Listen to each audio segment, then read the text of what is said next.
ሀያ አሲስት አመጣ ብለህ ብሩኖ ፈርናንዴዝን ካደነቅ 19 ክሊን ሺት የአርሰናል እንግዲህ በሬዲዮ ዘመን ተኝቶ እስካሁን ያልነቃ ሰውዬ ድምጽ ማጎርነንና ቦንዛ ማለት ዕውቀት መስሎት ክለቤን አለቀ ብሏል። እኔም አለቀህም አባቴ ማትለቀ ሆነ አለቀህም።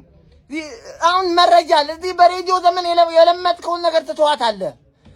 ከአንድ እስከ 3 የመረጥከው ያላስገባው ሰውዬ ካሸነፈ ወንተ ስለ እግር ኳስ ኖዋ የለ ደንቆሮ መሀይም ነህ። ያለዛ ደግሞ ጎያላ ነህ። በቃ ምርጫው ያንተ ነው። የፈለግከው ምርጥ። የማንቸስተር ደጋፊ ግን እዛ ቤትኛ የሚወክለን አሉላ ነበር። እሱን አባረው የወያላ መፈንጫ አድርገውታል። ስለዚህ አንፎሎ እናድርግ፣ ጤናችንን እንጠብቅ። አንፎሎ አድርገ ጤናን ጠብቅ። ጨርሻለሁ። ብሩኖ ክርስትና አባት መሆን የሚፈልጉ ማለት ነው። የብሩኖ ክርስትና አባት የት ያውቃቸዋል?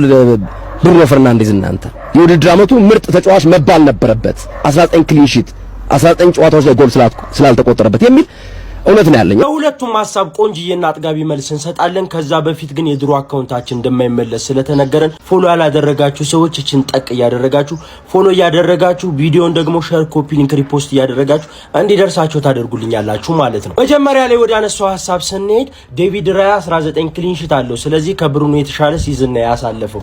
ዴቪድ ራያ ነበር መመረጥ የነበረበት የሚል ሐሳብ አንስቷል። ይሄ አንድ እግር ኳስ ጋዜጠኛ ነኝ ከሚል ሰው አይደለም፣ እግር ኳስ አያለው ከሚል ሰው የማይጠበቅ ሎጂክ ነው። ለምን እንደሆነ ልንገራችሁ። ለምሳሌ ዴቪድ ራያ 19 ክሊን ሺቱን ሲያስመዘግብ የዴቪድ ራያ ብቻ አይደለም።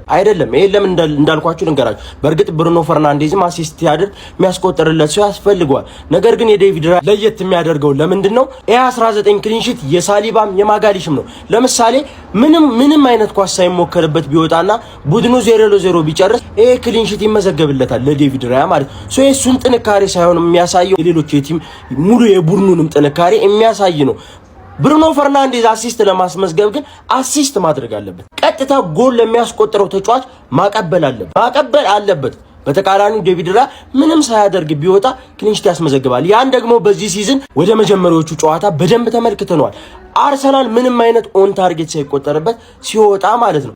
እንደ ጥንካሬ ነበረው ለነዚህ ክሊንሺቶችም ሌሎች ጨዋታዎች የተለያዩ ጨዋታዎች ላይ ትልቅ አስተዋጽኦ አድርጓል። ነገር ግን 19 ክሊንሺት ከ21 አሲስት ካላወዳደርኩ አይባልም። ብሩኖ ፈርናንዴዝ ወደ 30 ምናምን ቢግ ቻንስ ክሬቶችን ወደ 100 ምናምን ቻንስ ክሬቶችን አድርጓል በዚህ ዓመት ማለት እና ያደረገው መንገድ ለእናንተ ያን ያክል አስፈላጊ ሆኖ አይደል። ነገር ግን ከዴቪድ ራያ ጋር ከምታወዳድረው እንደውም ከራይስ ጋር ብታወዳድር የተሻለ ነበር ልል ፈልጋለሁ። ወደ ሁለተኛው ሐሳብ ስንሄድ ደግሞ ለምን እግር ኳሱ አይቀርባችሁ? ለምን አትወድም? ልክ ሌላ እግር ኳስ የማይመለከት ሰው ማሸማቀቅ ወደሚሞክርበት ሐሳብ ለምን ትመጣላችሁ? ፈረንጅ ለተራገጠው እያሉ እንደሚሄዱት እናንተም ብሩኖ ያክስት ልጅ ነው ወይ ያጎተ ልጅ የሞተና የወደቀ እንኳን ጋዜጠኛ ትንሽዬ ኳስ ያለው ከሚል ሰው የማይጠበቅ ውርድ ያለ ሐሳብ እያነሳችሁ ነው። ከቻላችሁ ይቅርታ ጠይቃችሁ ስርዓት ባለው መንገድ የሚከታተላችሁ ይከታተላል። ያን ያክል ኳስ የሚያቅሰው በእርግጠኝነት አያችሁም። ኳስ ትንሽ ዕውቀቱ ያለው ሰው እናንተን ቼክ አያደርጋችሁ። የሚፈልገው መረጃ የሆነ ቦታ ላይ ያያል፣ ፌስቡክ ላይ ምንም ላይ ያያል፣ ኢንስታግራም ላይ ሆነ ነገርም ለመስማት ካስፈለገው በጣም ትልልቅ ጋዜጠኞች ያሉበት ሀገር ነው ኢትዮጵያ። እነሱ ያን ያክል አስፈላጊው ናችሁ አይደለም። ግን ደግሞ ቪዲዮአችሁ በጣም ቫይራል ስለሆነ እንዲሁ ቅሽም ያለ ሐሳብ ብዙ ጊዜ ቫይራል ይሆናል። ቪዲዮአችሁ ቫይራል ስለሆነ ይቅርታ ጠይቃችሁ የሆነ ከዩናይትድ ደጋፊ ጋር ጥሩ አስተሳሰብ ቢኖራችሁ መመልከት የሚፈልግም ሰው በስርዓት እንዲያችሁ ብትሆኑ የተሻለ ነው ብዬ አምናለሁ። ነገር በዚህ አይነት ሁኔታ ውስጥ ያላችሁ ስሜት ውስጥ ያላችሁ ማንቸስተር ዩናይትድ ደጋፊዎች ቲክቶከሮችም ሆኑ ሌሎችም እንደ ተከፋችሁ ካለ የእውነት ከልብ ተከፍታችሁ ከሆነና ለጥቃት ካልሆነ አንዳንዶቹ ሆን ብሎ ለማጥቃት ሰው ነው የሚያደርጉት ያያቸዋሉ። ይሄ ልኩልና ሰዎች እናያቸዋለን። ግን ሆም ከልብ የተከፈ ማንቸስተር ዩናይትድ ደጋፊዎች ካላችሁ ግን ይቅርታ። እሱ ለምንድን ነው የማያወራው? ለስድብ ሲሆን እኝኝ ለሚል ምናን ሲሆን ነው አፉ የሚፈታው? ለምንድን ነው እሱ በስነ ስርዓት አንተ ሳትሆን እሱ ነው እኛ ይቅርታ እንዲጠይቀን የምንፈልገው? እሱንም በስነ ስርዓት ሀምብል ሆኖ ተረጋግቶ እንደዚህ ነው አጥፍቻለሁ ይቅርታ ብሎ የማንቸስተር ዩናይትድ ደጋፊዎች ይቅርታ ብሎ ካልጠየቀ የምሬን ነው የምላችሁ አንፋታውም። በጭራሽ እኝኝ የምትሉ ምናን አልሰማችሁም። እኛም እኝኝ የሚል ጋዜጠኛን አንሰማ። የማንቸስተር ዩናይትድ ደጋፊን በስነ ስርዓት ተረጋግቶ በተረጋጋ መንፈስ ሳይበሳጭ ሳይነጫነጭ በስነ ስርዓት ይቅርታ እንዲጠይቀን ነው የምንፈልገው። ከዛ ውጪ ግን አንተ ባልከው ነገር እኔ በፍጹም አልስማማም። የብሩኖ ክርስትና አባት የት ያውቃችኋል? ብሩኖ ፈርናንዴዝ እናንተ የትም እኮ ያውቃችሁ እኛም ራሱ እናንተን ያወቅነው ስለ ብሩኖ ስትናገሩ ነው። እኛ ራሱ የት እናውቃችኋለን? የምሬ ነው የምላችሁ። አንዳንድ የዩናይትድ ኮንተንት የምትሰሩ ሰዎች ናችሁ ከነዚህ ኮንተንት ክሬተሮች ጋር ጋዜጠኛም አላላችሁም። እኔ ኮንተንት ክሬተር ነው የምላቸው። ከነዚህ ኮንተንት ክሬተሮች ጋር መልስ እየተመላለሳችሁ ራሳችሁን ዝቅ እያደረጋችሁ ክለባችሁንም ዝቅ የምታደርጉት የምሬ ነው የምላችሁ።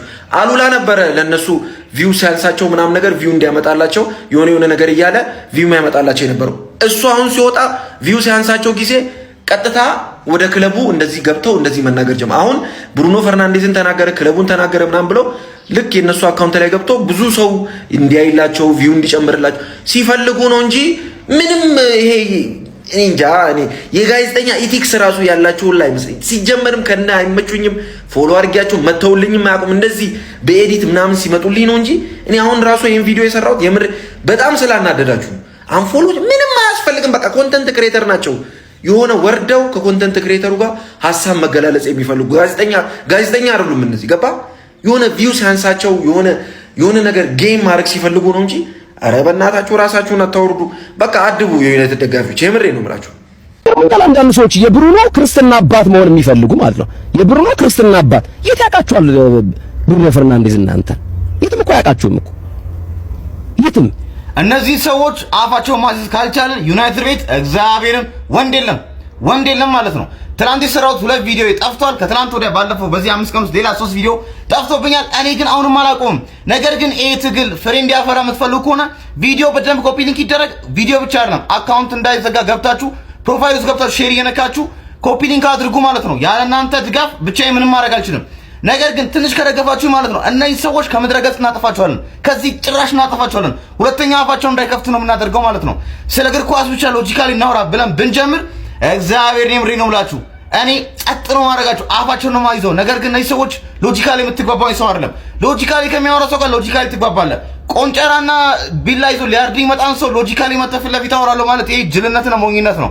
ስለዚህ ከዚህም በኋላ ሎጂክ ምናምን የምትል የማንቸስተር ዩናይትድ ደጋፊ ትዘቀዘቃለህ። አልሰማህም። አሁን የአንፎሎ ዘመቻውን ሪፖርት የምታደርጉ አርጎ አያገባኝም። አታርጉ ብዬ ነበር፣ አያገባኝም። ግን አንፎሎ ዘመቻውን ቀጥሉ። እስካሁን 1 ሚሊዮን ላይ አካውንት ምን እየሰራ እንዳለ ዩናይትድ ቤት ሰው የለም ማለት ነው። ወንድ የለም። ዛሬ ከ1 ሚሊዮን አንሰው ካልጠብቁ እነዚህ ሰዎች አትረቡም፣ አንረባም፣ አንችልም። እሺ ግርሜ፣ ቅሬታ ያለው ሰው የፈለገውን ሰው ወክሎ ይምጣና ስቱዲዮ ይናገር። እዚህ ቅሬታውን ያቅርብስ። በጣም አሪፍ ግርሜ፣ ያሪፍ ሐሳብ መጣ። በጣም የትኛውን ክለብ ደጋፊ ኑ ስልክ ደውሉ፣ የምትወክሉትን ሰው ወክሉ። መናገር የሚፈልገው ሰው ይምጣ። የትኛውም ክለብ ደጋፊ እዚሁ ጋር ተማምነን ይቅርታ ማለት ያለበት ይቅርታ ይጠይቃል። አይ እኔ ተረዳው በዚህ መልኩ ነው የሚል ካለ ይረዳል። ናኖ ብሉ በሚል ነው የተላከው። ናኖ ብሉ ራስ መምጣት ትችላለህ። ደውሉልን። ስቱዲዮአችን ቦሌ ነው ይታወቃል፣ መድኃኒዓለም ጋር። ስለዚህ መምጣት ትችላላችሁ። ጊዜ ቀጠሮ አዛችሁ መምጣት ትችላላችሁ። ኤኒ ታይም በራችን ክፍት ነው፣ ለየትኛውም ማለት ነው። ግን ይቅርታ እንድላችሁ የምትፈልጉ ካላችሁ ይቅርታ፣ ሁላችሁንም ምንም ችግር የለብንም። እኛ የፍቅር ሰዎች ነን። ኳሱን አሁን በቀመስራው አቅጣጫ ራቲው ምንም ችግር የለውም። ምን እንኳን ከአድማጮች ከምንወዳቸው ይቅርና ከየትኛውም አካል ትማራለህ። ትምህርት ከህፃን ልጅ ትማራለህ። ከህፃን ልጅ ከ2 ዓመት ጂሚ ካራገር የፈለገውን ብሏል። ሶ የኔን ሐሳብ ካልተቀበል እኝኝኝ የሚል ደጋፊ ግን አልሰማውም ፐርሰናሊ። እሺ ዩናይትዳውያን አሁን ላይ ግልጽ የሆነ ጦርነት ጀምሯል ማለት ነው። ይሄ ቪዲዮ ኢትዮጵያ ውስጥ ከጫፍ ሁሉም ማንቸስተር ዩናይትድ ደጋፊ ጋር መድረስ ስላለበት የተላችሁ ያክል እዚህ ኮፒ ሊንክ አድርጉ። እንደባለፈው 20 ሺህ ኮፒ ሊንክ ፈልጋለሁ እዚህ ቪዲዮ ላይ ማለት ነው። ሲዲ ስፖርቶች አሁን ላይ በግልጽ ንቀት ጀምሯል። ያለፉት 4-5 ወራት ስራዬ ብሎ የማንቸስተር ዩናይትድ ደጋፊ ሲያዋርዱና ሲሳደቡ ነበረ። ባለፈው አርሰናል አይበላም የሚሉ ምናምን ብለው በጣም ስማችን ሰደውናል። አሁን ላይ ደግሞ መጥተው ከመስደባቸው በላይ በስርዓት እናናግራችሁ ስንሞክር አይኝኝ ምናምን ብለው ሌላ ነገር ውስጥ ገብተዋል ማለት ነው። እኛ በሰላም ነገሩን እንፍታው ብለን ነው። እንደዚህ ከሆነ ደጋፊዎች የሚሰደቡበት፣ ክለባችን የሚሰደብበት፣ ተጫዋቾች የሚዋረድበት ሚዲያ ያለማዳመጥ መብት አለን ማለት ነው። የዩናይትድ ደጋፊ ሁሌ ሎጂካል ሆነ አይቻልም። በሰላም ይመጣም በሰላም ትመልሰዋለህ። እንደዚህ ግን ክብርን ሊያዋርድ የመጣ ሰው ዝም ብለህ የምታይ ከሆነ ነገ በደንብ ትረገጣለህ ማለት ነው። በደዚህ አይነት ሳለ አውርተን ምን ተው ከሆነ ማለት ነው አውርቶ ዝም ብሎ ጮሆ ሳይናከስ የሚተውሻ ሁሌም እንደተዋረደ ሁሌም እንደተሰደበ ነው የሚቀረው። መፈራት አለብህ። ማን እንደሆነ ክብርን ማሳየት አለብህ ማለት ነው። ሁላችንም ይሄንን የሲዲ ስፖርት ቻናልን አንፎሎ እናደርጋለን። አንድ የማንቸስተር ዩናይትድ ደጋፊ እነዚህ መመልከት የለበትም። ምክንያቱም አንተን የሚሰድብህና አንተ የሚያዋርድ ሚዲያ የመከታተል ግዴታም የለብህም። ባለጌዎች ስላልሆንን እኛ ሪፖርት ና የሚል ነገር ውስጥ አንገባም። ነገር ግን አናዳምጣችሁ ማለት ነው። ያኔ ይገባችኋል። የዩናይትድ ደጋፊ ማን እንደሆንክ ራስን ማስመስከር አለብህ። ዳይ ወደ እርምጃ። ገርሞኛል። አንዳንድ ሰዎች የብሩኖ ክርስትና አባት መሆን የሚፈልጉ ማለት ነው። የብሩኖ ክርስትና አባት የት ያውቃችኋል? ራይስም ራያም የታባ ያውቀዋል። አንተን የታባ አውቀው ነው ሪያለኒ በዚህ ዓመት እንደዚህ ምናምን ምንድነው የምትቀበጣጥረው? አሉላን ይቅርታ አስጠይቀዋል። አንተም ይቅርታ ወደሰን በግድ ጠይቃታለህ። ለአሉላ የሚሰራ ህግ ለእናንተ የማይሰራ ህግ ቤትም ሀገር የለም ማለት ነው። አሁን ደግሞ ሌላ ጀነር ምን ብለህ እግር ኳስ እናንተ የታቋቸዋል እና አንተን የታባ ያውቃል? ራያ የታባ ያውቃል? አንተ ራይስ የታባ ያውቃል? አሁን ለነሱ መተምዘለው አሉላን ይቅርታ አስጠይቀሃል። አንተም ይቅርታ ጠይቃለህ። በቃ ይሄ እኮ አይቀርልህም። አሁን በዛም አለ በዚህ የጊዜ ሂደት ነው እንጂ ሌላ መጥፎ ነገር ውስጥ ስንገባ የዛኔ መተራስ እግር ላይ ወርቀህ ይቅርታ ጠይቃታለህ። ይሄን ቀን ግን መቼም እንዳትረሳ። የምሬን ነው የምልህ፣ መቼም ቢሆን እንዳትረሳት። አሁን ተጀምሯል፣ ስራዎች በሰፊ እየተጀመሩ ነው። የዩናይትድ ደጋፊ ማን እንደሆነ እናሳያለን። የአርሴናል ደጋፊ ራሱን ባሳየበት መንገድ እኛም ራሳችንን ማን እንደሆነ እናሳያለን። እኛ ደግሞ ከማንም እንደምንበልጥ ሁልህም ታውቃለህ ማለት ነው። ለማንኛውም የአርሴናል ደጋፊዎችም ይሄን ነገር መቃወም አለባችሁ። ነገ በእናንተ ላይ መምጣቱ አይቀርም። አሉላን ይቅርታ አስጠይቃችኋል። እኛም ይቅርታ ይሄ ሰውዬው ድሰን በግዱ እናስጠይቃለን ማለት ነው። አሁን የዩናይትድ ደጋፊ አንፎሎ ቻሌንጅ ይቀጥል። የዩናይትድ ደጋፊ የሆነ በአጠቃላይ ማለት ነው ይመቻል። ገርሞኛል። አንዳንድ ሰዎች የብሩኖ ክርስትና አባት መሆን የሚፈልጉ ማለት ነው። የብሩኖ ክርስትና አባት የት ያውቃችኋል? ብሩኖ ፈርናንዴዝ እናንተን የትም እኮ አያውቃችሁም እኮ የትም። ስለዚህ የሰውን እምነት ማክበር የሰውን ሐሳብ እንግዲህ አቶ ግርማቸው አንተ እንዳልከው ብሩኖ እኛን ላያቀን ይችላል። እኛን የማንቸስተር ደጋፊዎችን ብሩኖ ላያውቀን ይችላል። ነገር ግን አንድ ነገር እንደ ማንቸስተር ዩናይትድ ደጋፊ ቃል ልገባልህ እፈልጋለሁ። አንተና አንተ ያለበት ተቋም ግን እኛን እንድታውቅ ማድረግ እንችላለን። ገብቶሃል? አንተ እንድታውቀን ማድረግ እንችላለን። እሱን ደግሞ እንደዚህ ነው ምናምን አንልም። ስልኬ ከጀሌ ነው ያለ 4 አካውንት አለኝ። በአራቱም አካውንት አንፎሎ ብሎክ አደርጋለሁ።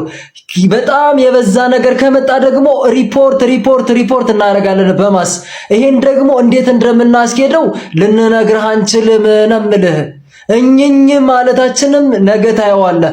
አንተ ይቅርታ የማንቸስተር ዩናይትድ ደጋፊዎች አንዳንድ ሁለት ብለህ ልትከፋፍለን አትችልም። የማንቸስተር ዩናይትድ ደጋፊዎች ይቅርታ ብለህ ትጠይቃለህ። ገባህ? ዲስሪስፔክት ያደረግከው እኛን ነው አይደለ? ስለዚህ እኛንን ማወቅህን እናሳያለን። ምክንያቱም አንተ ያለህበት ድርጅት ያንን ተቋምህን ሲዲ ስፖርት የምትለውን ተቋም ስፖንሰር የሚያደርጉ ትልልቅ ድርጅቶች አሉ አይደለ? ለነዛ ድርጅቶች ተደራሽ እኮ የኔ ወንድም የኔ ጓደኛ ነው። ከዛ እኛ ስተት መሆናችን እሱን ትንሽ ስትቆይ ይገባሃል። እንድታውቀን እናደርጋለን። የማንቸስተር ዩናይትድ ቤተሰቦች ኮፒ ሊንክ ሼር እያደረጋችሁ ቫይራል እንዲወጣ አድርጉት። አድርሱልኝ ምናምን አልላችሁም። ማድረግ ያለባችሁ ምንድነው? አሁን ሲዲ ስፖርትን ይሄው ሜንሽን አደርግላችኋለሁ። ትገቡና ፎሎ ብሎክ ፈርዘር የሚሄዱ ከሆነ ደግሞ ማስ ሪፖርት እናደርጋለን። ባይ ይህ ቪዲዮ ለሲዲ ስፖርቶች እንዲደርስ በደንብ ኮፕሊንግ አድርጉ። ሲዲ ስፖርቶች የሊቨርፑል ደጋፊዎች በጣም የሚያከብሯችሁ፣ በጣም ነው የሚወዷችሁ። የምትሰሩትን ስራም በጣም እናደንቃለን። ግን አንዳንድ ስራዎች ለምሳሌ እነ ጄሚ ካራገር ያወሩትን ነው እኛም እኮ የምናወራ ምናምን። ጄሚ ካራገር የሚሰራበት ጣቢያ የሬዲዮንም ሆነ የቴሌቪዥን ጣቢያ ቢዘጋ በደንብ የሰበሰበው ገንዘብ አለው። እናንተ አሁን ህዝብና እናንተ ስትገናኙ ነው ገንዘብ የምታገኙት። ከህዝብ ከተለያችሁ ገንዘብ የለም። ስለዚህ እናንተ አሁን ለአንዱ ክለብ አታድሉ፣ አንዱን ደግሞ አትበድሉ። ስራችሁ የእናንተ ኳስ ብቻ ማውራት፣ ስለ ኳስ ብቻ መተንተን ይሁን። ይሄ እንደ አንድ ተራ ወጣት እንደ ሊቨርፑል ደጋፊ ነው የምነግራችሁ። የምሬን ነው። የፈለገውን የመናገር መብት አላችሁ። ግን ደግሞ አንድን ክለብ እያወደሳችሁ አንድን ክለብ እየታቻችሁ አይደለም። ሁሉንም በተመሳሳይ ለምሳሌ ከአርሰናል የምትተቹ ከሆነ አርሰናልም፣ ሊቨርፑልንም፣ ዩናይትድንም፣ ሲቲንም፣ ቶተናምንም ቼልሲንም ግን አንዱን እንደዚህ የንጉስ ካብ እያደረጋችሁ አንደኛውን ደግሞ የጫማ ረጋጭ ማድረግ ጥሩ አይደለም። የኢትዮጵያ ሕዝብ ደግሞ ልቡ ማለት ነው ኳስ ሁለተኛ ሃይማኖት ነው። አይችልም። ሁለተኛ ሃይማኖት ነው የእግር ኳስ ተመልካች አብዛኛው ማለት ወንድ። ስለዚህ ያንን ነገር ብታቆሙ ባይነን። እንደ ሊቨርፑል ደጋፊ በጣም ነው የምናከብራችሁ፣ እንወዳችኋለን። ሲዲ ስፖርቶች፣ ግርሜሽ፣ ሶፊ እንዲሁም ደግሞ ሁለት ደግሞ አላቃቸውም ብቻ አባቶቼ የምትሆኑ ሰዎች አላችሁ። ብቻ እንወዳችኋለን። ግን ወደፊት የ2027 እና 26 ስተነትኑ እግር ኳስና እግር ኳስ ብቻ ባዘነ መንገድ ብተነትኑ ጥሩ ነው ባይነኝ። ይመቻችሁ። አታፍርም? ከሴት ፒስ እኮ ነው አሲስት ያደረገው። ለምን በፍሬው አያደርግም? በፍሬው ለምን አያደርግም አሲስት? አይደለም ሴት ፒስ እንዴ! ሴት ፒስ ዋንጫ የሰጠው ሴት ፒስ አይደለም እንዴ? ሰዎች እንዴት ነው በተለይ ሰዎች የአርሰናል ደጋፊዎች ብሩኖ በአሲስት ነው እንደዚህ ሪከርድ የሰበረው ብሎ ያንን ማጣጣል አይችልም።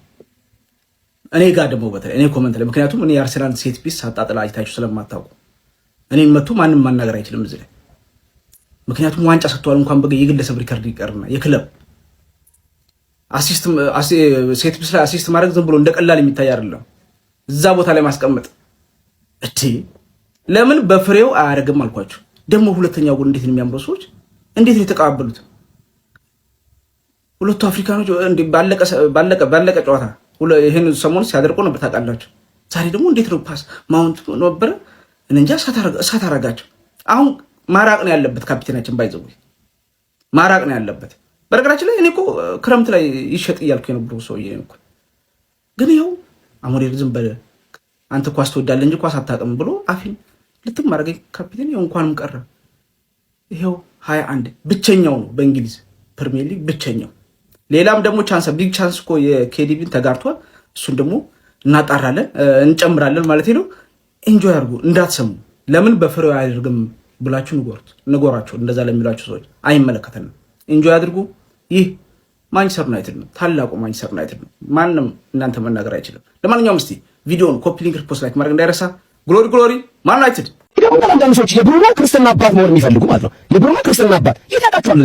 ብሩኖ ፈርናንዴዝ እናንተ የት ነው ያውቃችሁም እኮ እንተን ስራ የት ያውቃል? የትም አያውቅህም እኮ። እኛ ግን አንድ ነገር ልንገር፣ እኛ የማንቸስተር ዩናይትድ ደጋፊዎች ክለባችን ማንቸስተር ዩናይትድ ደጋፊዎች በኢትዮጵያ የሚል እውቅና ያለው ማህበር አለን። እውቅና የሰጠን ምርጥ ደጋፊዎቹ ነን እኛ። እንትን የታባ ያውቃል? የትም አያውቅም እኮ የሚያከራክር የማንቸስተር ዩናይትድ ደጋፊ ስማኝ፣ አሁኑኑ የርክ ማለት ነው ብሎክና አንፎሎ እንዳለው ነው ሪፖርት ታደርጋል። ይሄ ሰውዬ አስተካክሎ በስነ ስርዓት ከልብ ይቅርታ ካልጠየቀ ይሄንን ነገር አናቆሙ። ምን አስተዋጽኦ አበረከተ ተጫዋቹና ያ ቡድን በምን ደረጃ ስኬታማ ሆነ? ለተጫዋች እገዛ አድርጎ ያ ክለብ ዋንጫ ወሰደው። እሺ የዓመቱ ምርጥ ተጫዋች ለመባል የግድ ዋንጫውን ማሳካት የለብም። ኦፍ ኮርስ ዋንጫውን ካሳካ በጣም ትልቅ ነገር ነው፣ ግን ግዴታ ዋንጫው ማሳካት አይጠበቅብም። ኢንዲቪጁዋል አዋርድ ነው። ኢንዲቪጁዋሊ ምን ያህል አውትሻይን አድርገሃል የሚለው ነው የሚታየው ማለት ነውና ያው እናንተ ኳስ አታዩት መስን። የዩናይትድ ደጋፊዎች ግን ፎሎ እያደረጋችሁ እዚህ ጋር የፕላስ ምልክት አለች፣ እሷን እየነካችሁ እዚህ ጋር ነች መሰለኝ እንዳልሳሳት ፎሎ እያደረጋችሁ ጀምሮ ይሄንን ቪዲዮ ማለት ምን እያያችሁ እንደምትዘግቡልንም ግራ ገባኝ እኮ እኔ። ለማንኛውም የመጀመሪያውም ተጫዋች ደግሞ አይደለም ዋንጫውን ሳያሳካ የዓመቱ ምርጥ ተጫዋች የተባለ በፕሪሚየር ሊጉ ማለት ነው። እና ቅርብ ጊዜ እነ ኬቨን ደብሬና ሊቨርፑል ዋንጫ አሳክቶ በ2019 20 አሲስት ነበር አርጎ የጨረሰው በዛ ሲዝን ማለት ነውና የዓመቱ ምርጥ ተጫዋች ነበር። ዋንጫውን ያሳካው ግን ሊቨርፑል ነው። ሞሳላ፣ ቨርጂል ቫን ዳይክ ሁለቱም የዓመቱ የእንግሊዝ ፕሪሚየር ሊግ የዓመቱ ምርጥ ተጫዋች ሲባሉ ሲቲ ነበር ዋንጫውን ያሳካው። ጋሬዝ ቤል ከዚህ በፊት ዋንጫውን ሳያሳካ የዓመቱ ምርጥ ተጫዋች ተብሎ ቴሪ ሄነሪ ተመርጧል። ዋንጫውን ሳያሳካ የአርሰናሉ ቴሪ ሄነሪ የዓመቱ ምርጥ ተጫዋች ተብሎ ተመርጧል። እነ ማይክል ኦዌን ተመርጧል። ከዚህ በፊት ሮኒም ተመርጧል። ቼልሲ ዋንጫ ባሳካበት ሲዝን 2010 ዋይን ማርክ ሩኒ ነበር የፕሪሚየር ሊጉ የዓመቱ ምርጥ ተጫዋች እና ግድ ዋንጫው ማሳካት የለበም። ብሩኖ የመጀመሪያውም ደግሞ ተጫዋች አይደለም ዋንጫ ሳይበላ የዓመቱ ምርጥ ተጫዋች የሆነ። ሱዋሬዝም የዓመቱ ምርጥ ተጫዋች ተብሎ ነበር ያኔ ጄራርድ ተንሸራቶ ዋንጫ ያመለጠው ጊዜ ማለት ነው። ሲቲ ነበር ዋንጫውን የበላው። የዓመቱ የእንግሊዝ ፕሪሚየር ሊግ ምርጡ ተጫዋች ግን ሉዊስ ሱዋሬዝ ነበር ማለት ነው። እና ግድ ዋንጫ ማሳካት የለብህም። ብሩኖ የመጀመሪያው አይደለም። ኦፍ ኮርስ ዋንጫ ብታሳካ ምናምን አሪፍ ነው፣ ግን ደግሞ ኢንዲቪጁዋሊ በጣም አውትሻይን ካረክ ዋንጫ ማይጠበቅብህም ማለት ነው። ኢንዲቪጁዋል አዋር ስለሆነ አውትሻይን ስለማድረግ ደግሞ ብሮ ስለ ብሩኖ ፈርናንዴዝ እኔ ምንድነው የምታዩት? ግን እኔ ኳስ የማታዩ ከሆነ ምን እያያችሁ ነው? ግን እዛ ኮሜንታተሮች ናችሁ እንግዲህ እኔ ግራ አጋባችሁኝ እኮ። ብሩኖ ፈርናንዴዝ እኔ ዘንድሮ 21 አሲስቱን ተውት። እኔ ከዘንድሮም ያለፉት አመታት ሞር ይበልጥብኛል ብሩኖ ፈርናንዴዝ። በተለይ አሁን አሞሪም ከወጣ በኋላ በትክክል 10 ቁጥር ሚናው ከተሰጠው በኋላ ዩናይትድ እኮ በጣም የጀርባ አጥንት እኮ ነው። ዩናይትድን ያለ ብሩኖ ፈርናንዴዝ አስቡትና ሌሎቹን ቡድኖች ደግሞ ያለ እነዛ ተጫዋቾች አስቧቸው እስኪ። የምሬን እኮ ነው። ኢንዲቪጁዋሊ አውትሻይን ማድረግ ማለት ያ ነው። ብሩኖ ፈርናንዴዝ ዩናይትድ የጀርባ አጥንት ነው ማለት ነው። ቻንስ ማሽን ነው። እኔ አሲስት ባይ ዘ ወይ አሲስት ያው በቃ ሪከርድ ስለሆነ ምናምን እንጂ ብሩኖ ፈርናንዴዝ በአሲስት የሚገለጽ ተጫዋች አይደለም። ሂዝ ማሽን በቃ የቻንስ ማሽን ነው። ዝም ብሎ ቻንስ ክሬት ሲያደርግ የሚውል የሆነ ማሽን አላረል የሆነ የዳቦ ምናምን ማሽን እንዲየቆረጠ እንዲሚያካ እንደዚህ ያደረገ ለማንቸስተር ብሎ ቻንስ የሚፈጥር ከምንም ተነስቶ ቁጭሎ ቤቱ ቁጭሎ ራሱ ሜዳ ሳይገባ ቻንስ የሚፈጥር ተጫዋች ነው። ትልቅ በጣም ትልቅ ተጫዋች ነው። እንደምትሉት አይነት ተጫዋች አይደለም እና ሲዲ ስፖርቶች እግር ኳስ የሚያክሰው አንድ ሰው ቀላቅሉ መሀላችሁ ለማለት ነው የመጣሁት። የሲዲ ስፖርትን አካውንት እናዘጋለን ብለን ማለት ነው። የኛ አካውንት ሊዘጋ በጣም ትንሽ ነው የቀረው። የዩናይትድ ደጋፊዎች እናንተ ናችሁ እኛን አሳልፋችሁ እየሰጣችሁ ያላችሁት። ምክንያቱም ኮፒ ሊንክ ሪፖስት አታደርጉም።